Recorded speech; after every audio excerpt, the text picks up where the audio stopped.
जय हिंद दोस्तों। जैसा कि पिछले वीडियो में आपको इस प्रकार के क्वेश्चन बताया गया था। एक क्वेश्चन में विद्यार्थी लोग को थोड़ा सा तकलीफ का सामना करना पड़ रहा है। ठीक है, इसमें देखना है क्या, कुछ नहीं है, बस माइनस है इसी वजह से, फिर भी लेकिन मैं बता देता हूं। ठीक है, यहाँ कुछ नहीं है, बहुत इजी है। आप लोग इस बनाए होंगे, डिट्टो ऐसा ही है। इसको क्या करना, बस कुछ नहीं करना बाबू।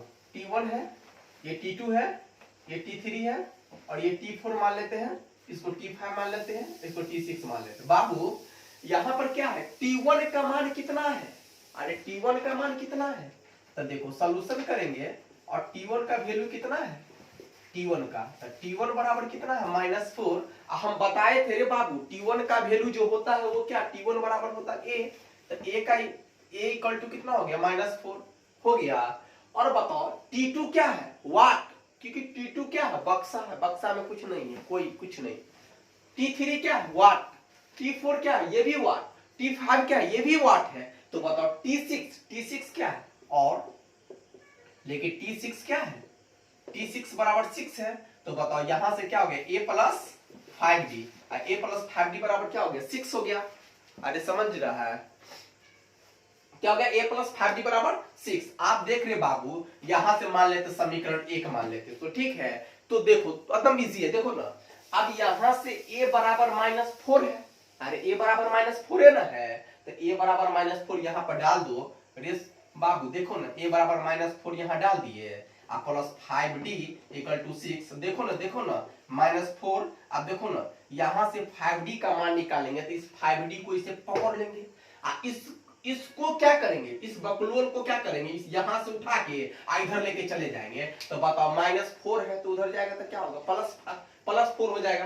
तो बताओ ये 5D इक्वल टू क्या होगा 6, ये -4 उधर जाएगा तो क्या होगा +4। अब बताओ यहां से 5D इक्वल टू कितना होगा, 6 और 4 कितना हो गया 10। तो बताओ यहां से D का मान निकालेंगे तो 10। अब बताओ ये D का मान निकालेंगे तो याद रखना, गुना में जो होता है ये कोफिशिएंट है, D का ये 5 क्या कोफिशिएंट। तो बताओ ये 5 कहां जाएगा, D के बराबर के नीचे जाएगा, तो यहां पर नीचे चला गया। अब 5 दूना 10, तो इसीलिए D बराबर कितना हो गया, 2। D बराबर 2। और देखो यहां से A का भी वैल्यू कैलकुलेट है और D का भी वैल्यू कैलकुलेट हो गया। अब बताओ A और D दोनों का मान निकल गया, तो बताओ यहां से क्या करेंगे। तो देखो यहां से A का वैल्यू कैलकुलेट हो गया और D का भी वैल्यू कैलकुलेट हो गया। अब बताओ यहां से T2 निकालना है। अरे यार इजी है, T2 का मान निकालना है। तो बताओ क्या करेंगे, अब करके बनाएंगे। अब T2, अब बताओ T2 का मान कितना होगा, T2 का मान होगा A प्लस D। तो A प्लस D, A का वैल्यू कितना -4 और D का वैल्यू कितना है 2। तो बताओ क्या होगा, -2 हो गया, क्योंकि 4 रुपया कर्जा है मेरे सर पे और 2 रुपया अपना है, फिर भी 2 रुपया कर्जा होगा। बताओ हो गया। फिर बताओ यहां से हमको T3 निकालना है, तो T3 बराबर होता है A प्लस 2D। तो बताओ A का वैल्यू कितना है -4 और +2 और D का वैल्यू कितना है रे बाबू, यहां 2 है। तो बताओ क्या हो गया, -4 और +2 दूना 4। देखो ना 4 रुपया था और 4 रुपया कर्जा हो गया। तो देख ना रे बबुआ, -4 रुपया कर्जा था और 4 रुपया अपना है, तो 0 ना हो गया। अब बताओ और क्या है, अब बताओ और अब बताओ T4 है, तो T4 बराबर क्या होता है, A प्लस 3D। तो देखो ना A का मान कितना है -4 और +3 और D का मान है 2। तो बताओ ना -4 और 3 दूना 6। तो बताओ ना 4 रुपया कर्जा है, 6 रुपया अपना है, फिर भी 2 रुपया क्या होगा, अपना होगा। और लास्ट वाला क्या है रे, T5 बराबर क्या होता है A प्लस 4D। तो बताओ A का मान कितना है, A का वैल्यू कितना है रे, -4 और +4 और D का वैल्यू है 2। तो बताओ क्या, -4 और 4 दूना 8। तो बताओ कितना हो गया, 4 रुपये हो गया। सबका वैल्यू कैलकुलेट हो गया, सबका वैल्यू कैलकुलेट हो गया। यही क्वेश्चन था, ठीक है, कोई दिक्कत। अब देखो नेक्स्ट प्रकार के क्वेश्चन हम देखते हैं। अब देखो बाबूजी, किसी एपी का 11वां पद, देखो जैसा कि मैंने पिछले वीडियो में आपको ये था कि मैंने 11वां पद 80 तथा 16वां पद माने 110, इस टाइप का आपको क्वेश्चन पिछले वीडियो में बनाया दिया गया था। ठीक है, मैंने बताया था कि किसी एपी का 11वां पद या अब ये नहीं क्वेश्चन यही है, लेकिन इस टाइप का क्वेश्चन था, लेकिन उसमें एपी ज्ञात करना था, उसमें एपी ज्ञात करना था। लेकिन आज क्या है, आज के वीडियो में एपी ज्ञात नहीं करना, इसमें हल्का सा ट्विस्ट कर दिया गया, और ये बिहार बोर्ड में बहुत काफी इंपॉर्टेंट है, 2 नंबर का क्वेश्चन पूछता है, ठीक है। तो इसमें क्या किया गया है कि एपी ज्ञात नहीं करना। अब मान लो कि देखो पहले एपी ज्ञात करना था तो थोड़ा लंबा भी बन जाता था क्वेश्चन, लेकिन अब क्या किया गया, शॉर्ट कर दिया गया, बस ट्विस्ट कर दिया, हल्का सा ट्विस्ट किया बच्चे को घुमाने के लिए, लेकिन कुछ नहीं, आप लोग फंसिएगा मत, ठीक है। देखो कैसे, तो देखो किसी एपी का 11वां पद, आप तो जानते ही हैं, पिछला वीडियो देखे होंगे तो जरूर समझ में आ गया होगा कि देखो किसी एपी का 11वां पद है, तो 11वां पद है तो क्या है, बहुत इजी है।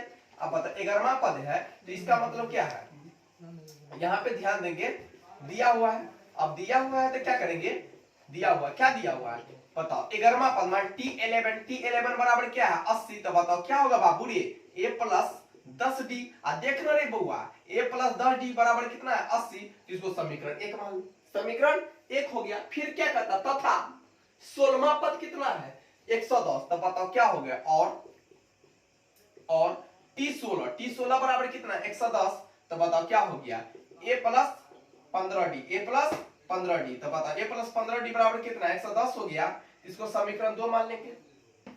अरे हो गया, आपको मैंने ऐसा जस्ट अरे यार ऐसा मैंने वीडियो आपको बना के दिखाया था, आपको मैंने ऐसा क्वेश्चन मैंने कितना बहुत होमवर्क में मिला था, 4-5 क्वेश्चन बना के भी मैंने दिखाया था, तो बताओ हो गया। अब देखो समीकरण 1 और 2 से, समीकरण 1 और 2 से, समीकरण 1 और 2 से देखो ना, समीकरण 1 और 2 से बहुत इजी है, देखो ना इसको सॉल्व कर लो, इसको अरे यार क्या कहते 2 चर वाला रैखिक समीकरण, आपको तो मैंने नहीं पढ़ाया हूं, ठीक है, लेकिन आप लोग जानते होंगे 9th 8th में जरूर पढ़े होंगे कि 2 चर वाला रैखिक समीकरण को सॉल्व करना, x और y का वैल्यू ज्ञात करने वाला, ठीक है।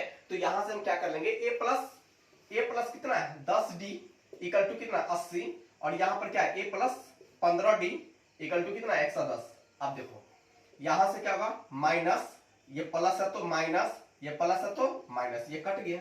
अब बताओ 10d और ये बताओ ये इसका प्लस सिंबल नहीं है, ये माइनस है, तो 10d अपना है और 15d कट जाए, फिर भी बताओ 5d कर्जा हो गया, और ये बताओ 80 और ये 110, तो फिर भी बताओ 30 हो गया। अब बताओ यहां से ये माइनस से माइनस कट गया, यहां से d का वैल्यू निकालेंगे तो कितना होगा 30 बटा में कितना होगा 5 6 तो बताओ यहां से d का वैल्यू कितना आ गया 6 आ गया। अब बताओ समीकरण 1 और 2 कहीं भी डाल दो, समीकरण 1 और 2 कहीं भी डाल दो, तो हम डाल देते समीकरण 1 में, समीकरण 1 में d का मान रखने पर, ठीक है। तो d का मान रखेंगे तो क्या होगा a प्लस 10d, देखो ना a plus 10d equal to कितना 80, तो बताओ यहां से क्या करेंगे a अब प्लस 10 d का मान कितना है बाबू रे 6 है, तो बताओ 80, और यहां पर से क्या होगा a प्लस 60 हो गया, ये 80 हो गया। अब बताओ यहां से a का वैल्यू निकालेंगे तो क्या होगा 80 और माइनस 60, तो बताओ क्या होगा a इक्वल टू कितना होगा 20 हो गया। आप देख रहे बाबू बहुत इजी है, उसमें क्या कहता था एपी ज्ञात करना था, उसमें एपी ज्ञात करना है, लेकिन इसमें क्या कहता मुझे 31वां पद क्या होगा, 31वां पद क्या होगा, तो बता बाबू आप तो इजी ना कर दिया रे, देखो ना 31वां पद है माने T31, तो बताओ T31 माने क्या a प्लस 30d, आप देखो ना a का मान कितना है 20, आप प्लस 30 और d का मान है 6, क्या है 6, तो बताओ 20 आप प्लस 30 को 6 से गुना करेंगे तो 180 होगा, 180 में 20 जोड़ देंगे तो क्या होगा रे बाबू 200 हो जाएगा, बताओ हो गया आंसर, हो गया। इसका मतलब 31वां पद क्या होगा 200 होगा, 31वां पद कितना हो गया 200 हो गया। बताओ कुछ नहीं था, बहुत इजी था, उसमें एपी ज्ञात करना था और इसमें क्या ज्ञात करना है 31वां पद ज्ञात करना है, ठीक है। अब देखो बाबूजी क्वेश्चन क्या है, बस कुछ नहीं है, टाइप वही है, सिर्फ क्वेश्चन हल्का सा ट्विस्ट किया गया, और ये देखो यही सब क्वेश्चन बिहार बोर्ड में आएगा। हाँ हलुआ वाला क्वेश्चन नहीं आता बउआ, हलुआ वाला क्वेश्चन नहीं आता, कभी भी याद रखना क्वेश्चन थोड़ा सा ट्विस्ट रहता, नहीं तो मालूम चलेगा सब टॉप कर जाएगा, वैसे ही बिहार बोर्ड का स्थिति बहुत खराब चल रहा है। अब बताओ यदि एपी का 10वां पद 52, देखो यदि एपी का 10वां पद 52, देखो क्वेश्चन क्यों नहीं बनता है, अब मैथ से विद्यार्थी क्यों डर जाते हैं, सबसे पहली बात क्वेश्चन को पढ़ते नहीं है, एक बार क्वेश्चन पढ़ा बस छोड़ दिया, देखो क्वेश्चन में ही आंसर छिपा हुआ है, और क्वेश्चन को अगर अच्छे ढंग से समझेंगे तो हर पार्ट बाय पार्ट उठ जाता है। कितना विद्यार्थी क्या कहता है, लैंग्वेज वाली जितनी भाषा में दिया रहेगा क्वेश्चन उसमें क्या कर जाते, फंस जाते। लेकिन भाषा वाला क्वेश्चन जितना होता है, जितना बड़ा भाषा होगा उतना शॉर्ट में क्वेश्चन वो बन जाता है। जैसे देखो यार, कहता है यदि एपी का 10वां पद 52, तो एक एक लाइन पढ़ो, छोटा छोटा बात को पढ़ो। यदि एपी का 10वां पद 52, बस पहले इसको लिख लो, पहले इसको लिख लो। कहता है पहले गिवन दैट, ये क्वेश्चन इसीलिए मैं बार बार मैं ये गिवन दैट दिया हुआ ये सब लिखते, क्योंकि देखो बिहार बोर्ड का एग्जाम देना ना कि आपको कंपटीशन का देता नहीं, अरे कंपटीशन का तो देना नहीं है आपको देना है क्या, बिहार बोर्ड में एग्जाम में देना है। अब बताओ बिहार बोर्ड में जो देना है, तो बताइए अगर कंपटीशन के माध्यम से बना दीजिए कंपटीशन मेथड से, तो आपका हो गया पूरे पानी। क्योंकि देखो सबसे पहली बात है, ये सब लैंग्वेज में पूछेगा, तो पता लैंग्वेज में भाषा में पूछेगा तो भाषा में बनाना पड़ेगा, तो उसमें दिया हुआ है क्या हम जानते हैं, अब ये सब सारा चीज लिखना पड़ता है, क्योंकि वहां प्रोसेस पे नंबर मिलता है। ठीक है, आपको तो ये टिक नहीं मारना हो, ऑब्जेक्टिव टाइप का क्वेश्चन रहेगा तो उसको ऑब्जेक्टिव टाइप से बनाएंगे, ये ऑब्जेक्टिव टाइप देखने से ही नहीं लगना है। ठीक है, तो कहता दिया हुआ, क्या दिया हुआ पहले देखो, यदि एपी का 10वां पद 52, तो पता 10वां पद माने T10 इक्वल टू 52, इसको तोड़ लेंगे तो क्या होगा, a plus 9d equal to कितना हो गया 52, तो समीकरण 1 हो गया, एक काम खत्म।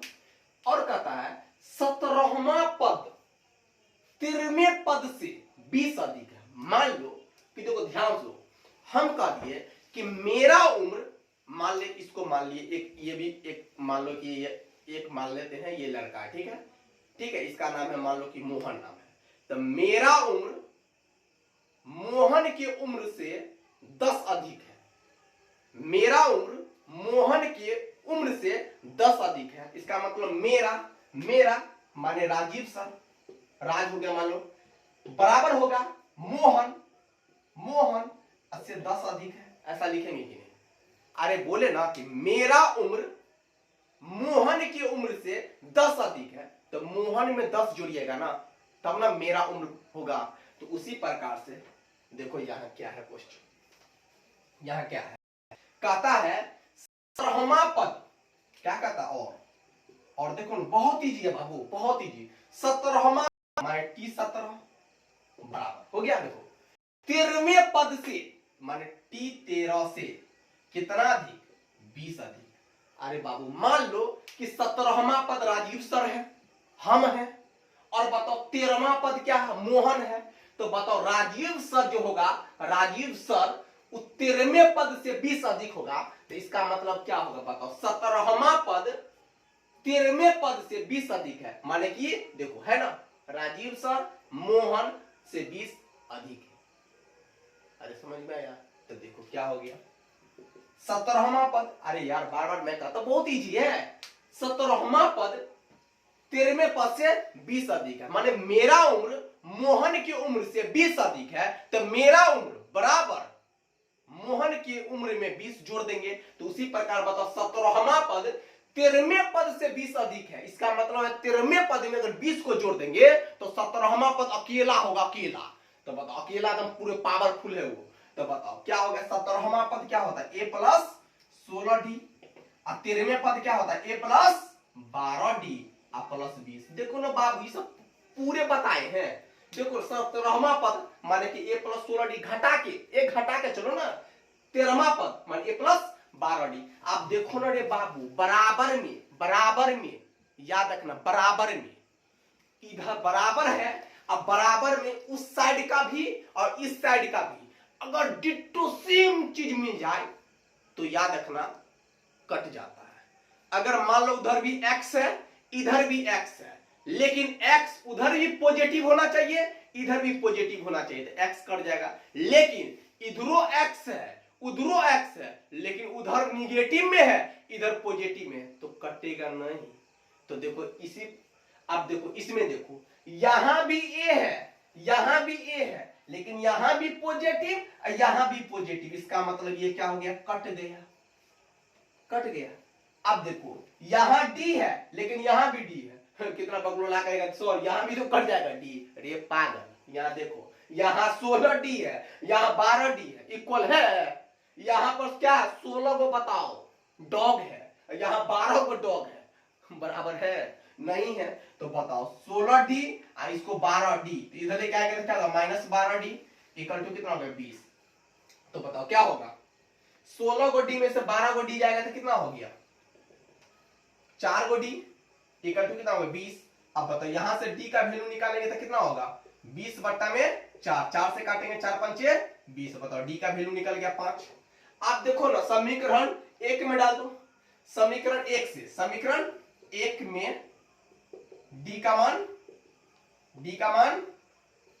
रखने पर, डी का मान रखने पर अब बताओ a प्लस 9d, डी का मान कितना है बउआ रे बाबू बता ना, a प्लस 9d का मान कितना है 5 ना, बराबर 52।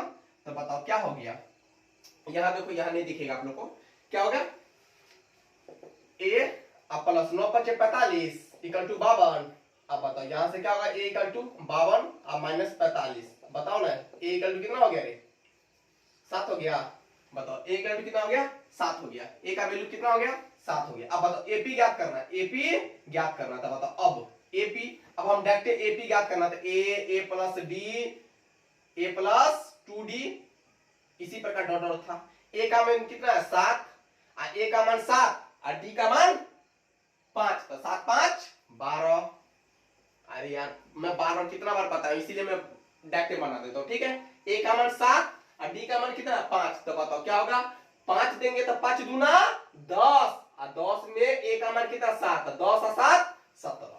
अरे यार वैसे भी लग रहा है, देखते हो 7 5 12 12 5 17 17 5 कितना होगा बोलो जल्दी 22 डॉट ऐसे हो गया, प्रूफ खत्म, कहानी खत्म।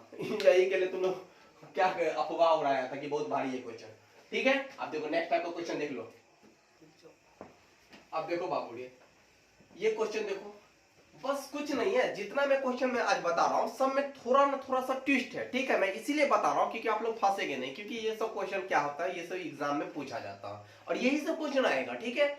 और थोड़ा थोड़ा इजी भी रहता है, लेकिन याद रखना कि हमको 100 में 100 लाने के लिए थोड़ा सा तो टफ थोड़ा सा पढ़ना पड़ेगा। कुछ नहीं है, बस एपी का क्वेश्चन नहीं बना था, बताओ बच्चा वाला क्वेश्चन है, ये नहीं बनेगा तो कब बनेगा, कुछ नहीं बनेगा।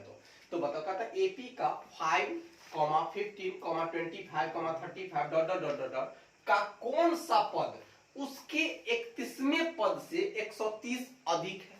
देखो क्वेश्चन नहीं समझ में आया, मान लो हमको भी समझ में नहीं आया, फिर से पढ़ेंगे। कहता है AP 5, 15, 25, 35 dot dot dot dot dot का कौन सा पद, इसका मतलब n का भी मान पूछ रहा है। तो बताओ कौन सा पद उसके 31वें पद से 130 अधिक होगा। तो बताओ सबसे पहली बात जो मुझे पता चल रहा है, देखो जो मिल रहा है उसको लो, पहले लो, हाँ जो मिल रहा है उसको पहले उठाओ।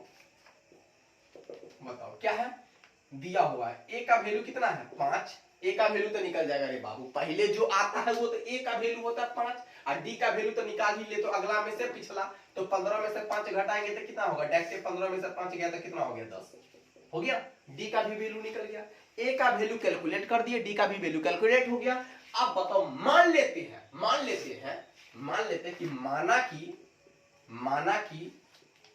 कि एपी का एनवा पद मान लेते कि माना कि एपी का एनवा पद उसके 31वें पद से 130 अधिक है। देखो यहाँ पे आप लोग को समझ में थोड़ा सा दिक्कत हुआ होगा। मान लेते कि माना कि एपी का एनवा पद उसके 31वें पद से 130 अधिक है। अरे बाबू एन का देखो यहाँ कहता है ना कौन सा पद, यही देखो वाट कर दिया कौन सा पद। तो मान लेते हैं कि माना कि एपी का एनवा पद होता है ना, जैसे मान लेते हैं कोई कह देगा कि बताओ कि कौन सा पद उसके 31वें पद से 130 अधिक है। तो मान लेते हैं कि x का जो वैल्यू होगा वो क्या होगा 31वें पद से 130 अधिक होगा। तो उसी प्रकार मान लिए कि माना कि एपी का एनवा पद जो होगा ना उसके 31वें पद से 130 अधिक होगा। इस टाइप का क्वेश्चन बहुत है, आप एनसीईआरटी बनाइए, ऐसे बनाइए या जो भी बुक आपको लगे ठीक है उसको बनाइए। मिलेगा क्वेश्चन इस टाइप का। अब बताओ मान लेते एपी का एनमा पद, हम तो बताए थे रे बाबू एनमा पद हो, देखो ना ऐसा बताए होंगे, एनमा पद कहे या टीएन कहे या एन कहे, इस सब का फॉर्मूला होता है A plus N minus one into D, ऐसा बताए थे। एनमा पद बराबर भी A plus N minus one into D, T N बराबर भी A plus N minus one into D, और बताओ क्या ए एन बराबर भी A plus N minus one into D. हो गया क्वेश्चन, कहानी खत्म, बस इतना ही था। हम मान लेंगे, बस सिर्फ इसको ध्यान देना है। आपको इसी टाइप में दूसरे टाइप का क्वेश्चन पूछेगा तो बस कुछ नहीं, इसी में चेंज कर देगा, ये एपी दे देगा और बताया कौन सा पद कह देगा, यहाँ पर डाटा चेंज कर देगा, यहाँ पर चेंज कर देगा, फिर देगा बनाने के लिए, बस इजी है। ठीक है, इसी टाइप से आप क्वेश्चन बना लीजिएगा। तो बस ए का मान निकाल लीजिएगा और डी का भी वैल्यू निकाल लीजिएगा, यहाँ पे लिख दीजिएगा कि माना कि एपी का एनमा पद उसके 54वें पद से, माने जो भी दिया रहे, माना कि एपी का एनमा पद उसके 31वें पद से 130 अधिक है। माने जिस तरह से आपका डाटा मिलेगा, जिस तरह से आपको क्वेश्चन मिलेगा, उसी तरह से मान लेंगे। ठीक है, बहुत इजी है। अब देखो यहां से क्या होगा, तो एपी का एनमा पद बराबर अभी तुरंत बताए थे क्या होता है, A plus N minus one into D हो गया। तो बताओ उसके, देखो कहता है एपी का एनमा पद उसके 31वें पद से, 31वां पद क्या है, टी 31 से कितना अधिक है, 130 अधिक है। तो बताओ क्या होगा, ए का वैल्यू कितना है बाबू, ये 5, अब प्लस एन का तो वैल्यू नहीं मालूम है, और डी का वैल्यू कितना है 10। अब बताओ टी 31 मतलब क्या, ए प्लस 30 डी प्लस 130। अब बताओ क्या हो गया, 5 10 को n से गुना करेंगे तो क्या होगा 10n माइनस 10। अब बताओ यहां से a का भी वैल्यू दे दिया, देखो ना बुआ a का वैल्यू दे दिया, कितना दे दिया, a का वैल्यू 5 कुछ नहीं, जो सब दिया वो बैठा दो, प्लस 30, d का भी वैल्यू कितना है 10 और प्लस 130। समझ में आ रहा है, अरे समझ में, देखो ना बहुत इजी है। अब देखो यहां से क्या हो गया 10n, अब देखो 5 रुपए यहाँ पर है, 10 रुपया कर जाए, फिर 5 रुपया कर जाओगा, इक्वल टू, पहले तो गुना का काम होगा ना, तो ये 5 और प्लस 30 को 10 से गुना करेंगे तो कितना होगा 300 और प्लस कितना होगा 130 हो गया। अब बताओ क्या हो गया 10n, अब बताओ माइनस 5, अब बताओ 300, तो ये क्या होगा 400, 435 हो गया, 435। अब बताओ ये 10n, ये उधर जाएगा माइनस 5, तो क्या होगा 435 और प्लस 5, तो बताओ क्या होगा 10n बराबर कितना होगा 440, 440। बताओ यहाँ से n का मान निकालेंगे तो 440 बटा में क्या होगा 10, 10 से 0 कट गया, इसलिए n बराबर 44 हो गया। हो गया तो लिख देंगे अतः, क्या लिखेंगे, अतः एपी का 44वां पद, क्या पद, अतः एपी का 44वां पद, अतः एपी का 44 माने 44वां पद उसके 31वें पद से 130 अधिक है। देखो ये मैंने बना दिया, लेकिन देखो मैं प्रूव्ड कैसे करूं, बस हो गया, यहाँ पे कुछ नहीं लिखना है, आपको लिखना क्या, आप लिख लीजिए, बार बार जगह खाली नहीं है। क्या लिखेंगे, अतः एपी का 44वां पद, ऐसे लिखना 44वां पद उसके 31वें पद से, उसके 31वें पद से 130 अधिक है, 130 अधिक है। ठीक है, ठीक है, ओके। अब देखो यहाँ पर नेक्स्ट टाइप का क्वेश्चन क्या है, यदि किसी एपी के चौथे पद और 8वें पदों का योग 24 है और छठे और 10वें पदों का योग कितना है 44, तो एपी के प्रथम 3 पद ज्ञात करना है। तो देखो दोस्तों यहाँ पे ये सबसे पहली बात है कि इस टाइप का क्वेश्चन बिहार बोर्ड में आता नहीं है। ठीक है, थोड़ा सा बहुत बड़ा है, ठीक है, और इस टाइप का क्वेश्चन आएगा नहीं, तो लेकिन फिर भी मैं बता देता हूँ, ठीक है, जानकारी तो होना चाहिए। ठीक है, तो कुछ नहीं है, यदि किसी एपी के चौथे पद और 8वें पदों का योग, तो सबसे पहली बात सिंपल सी बात है कि चौथे और 8वें पदों का योग, योग मतलब क्या होता है जोड़, योग मींस क्या होता है जोड़। तो बताओ चौथे मतलब क्या हो गया T4 हो गया, और देखो ना 8वें पद, तो 8वें पद तो मान लो कि चौथा मतलब क्या T4, 8वां मतलब क्या होगा T8। और देखो ना यहाँ पर क्या कहता है योग मतलब होता है जोड़ मतलब समेशन, माने ऐड कर देना। तो बताओ क्या होगा, ऐड कर दिए और उसका योग देखो ना 24 दे दिया, तो बताओ 24। मान लो कि सपोज दैट मेरा और मोहन मेरा और मोहन दोनों का उम्र जो है 24 है, तो बताओ क्या होगा, मैं अपना को x मान लूंगा और उसको y मान लेंगे, तो क्या होगा x प्लस वाई बराबर कितना होगा, जो माने थे 24 माने थे तो 24 मान लेंगे। उसी प्रकार का था चौथे और आठवें पदों का योग कितना दे दे 24, तो बस हो गया 24। अब बताओ चौथा मतलब क्या होता है T3D, मतलब a प्लस 3D मैंने बताया था, ठीक है, एक घटा के चलना है। अब प्लस बताओ 8 है तो क्या होगा a plus 7D equal to कितना होगा 24 हो गया। अब बता बाबू रे a और a ये दोनों की मिलके क्या होगा 2a, अब बताओ 3D और 7D मिलके कितना होगा 10D, और बताओ क्या होगा 24 हो गया। अब बताओ कॉमन लेंगे, क्या करेंगे कॉमन ले लेंगे। कॉमन कैसे लिया जाता, तो देखो सबसे पहली बात देखो कि ऐसा चीज कॉमन लेना है जो मेरे पास भी हो और तुम्हारे पास भी हो, ठीक है, तो ऐसा चीज कॉमन लेना। तो यहाँ पर देखो 2a है और प्लस 10d है, तो यहां से a कॉमन ले, यहां से क्या कर लेंगे 2 कॉमन ले लेंगे, तो बताओ क्या होगा a plus 5d equal to कितना हो गया 24। अब बताओ यहां से क्या हो गया a प्लस 5d का वैल्यू निकालेंगे, तो यहां क्या होगा 24 में ये 2 से डिवाइड होगा, तो बताओ क्या हो गया 12 हो गया। तो बताओ a plus 5d equal to कितना हो गया 12, इसको समीकरण हम 1 मान लेंगे, क्या मान लेंगे 1 मान लेंगे। और क्या होगा, और देखो समीकरण 1 निकाल लिए। फिर क्या कहता है नेक्स्ट कहता है छठे और 10वें पदों का योग, मान लो कि सीता और गीता दोनों का उम्र मान लो 40 है, तो सीता को x मान लेंगे और गीता को y, तो x प्लस वाई बराबर 40। उसी प्रकार का था छठे और 10वें, तो बताओ क्या होगा T6 और क्या कहता है 10 में, तो बताओ T10, इसका योग कितना दे दिया है 44 दे दिया, तो बराबर 44 हो गया। अब बताओ छठे मतलब क्या होगा a प्लस 5d और प्लस 10वां मतलब क्या होगा a plus 9d equal to कितना हो गया 44। अब देख बाबू रे यहाँ a है और ये a है, तो बताओ क्या हो गया 2a हो गया। अब बताओ 5d और 9d कितना हो गया 14d हो गया इक्वल टू कितना हो गया 44। अब बताओ यहां से क्या कर लेंगे, फिर 2 को क्या कर लेंगे कॉमन कर लेंगे। अब बताओ यहां से 2 कॉमन ले लेंगे, तो क्या होगा a plus 7d equal to कितना होगा 44। अब बताओ यहां से a प्लस 7d का वैल्यू निकालेंगे तो कितना होगा 44, अब बाई में क्या होगा 2, ये 2 कहां जाएगा दी के बराबर के नीचे, तो बताओ यहां से क्या हो गया 22, तो बताओ a plus 7d equal to कितना हो गया 22। अब समीकरण क्या हो गया 2। अब देखो जस्ट लाइक पीछे वाला क्वेश्चन में क्या था इसी प्रकार से बनाए थे।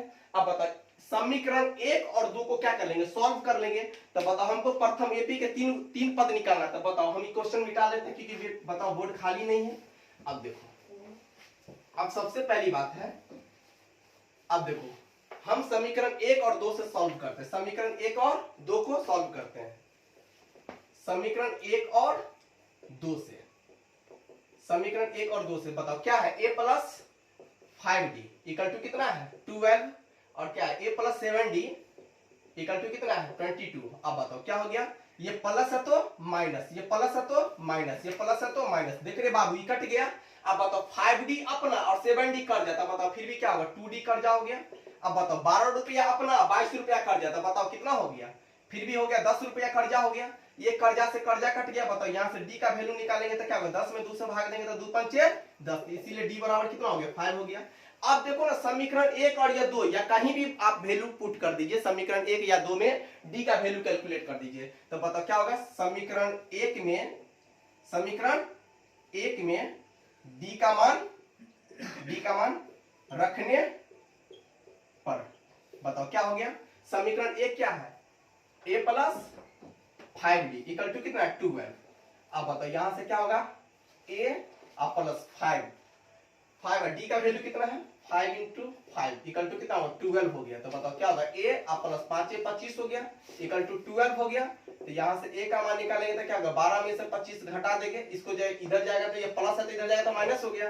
तो बताओ इसीलिए a इक्वल टू कितना हो गया -13। अब बताओ बाबू रे डी का भी वैल्यू कैलकुलेट हो गया, ए का भी वैल्यू कैलकुलेट हो गया, तो बताओ कहता एपी का प्रथम तीन पद इसका मतलब क्या होगा T1 T2 T3। तो बताओ T1 का मान हो गया T1 बराबर होता है a, तो a का वैल्यू कितना है -13। फिर कहता T2 का मान क्या होता है a प्लस डी, a का मान कितना -13 प्लस डी का मान है कितना, डी का वैल्यू कितना 5 है। तो बताओ यहाँ पर 5 ले लेंगे, तो बताओ क्या होगा -8। और बताओ क्या है T3, क्योंकि प्रथम 3 पद का था ना इसीलिए T1 T2 T3 तीनों निकालना था। अब बताओ ये क्या हो गया a प्लस 2d, a का वैल्यू कितना है -13 और 2 और d का मान है 5, तो बताओ कितना होगा, -13 और प्लस 5 दूना 10, तो बताओ क्या कितना हो गया, -3। बस यही क्वेश्चन था, ठीक है। Okay, I meet you again, फिर से मिलेंगे अगले वीडियो में।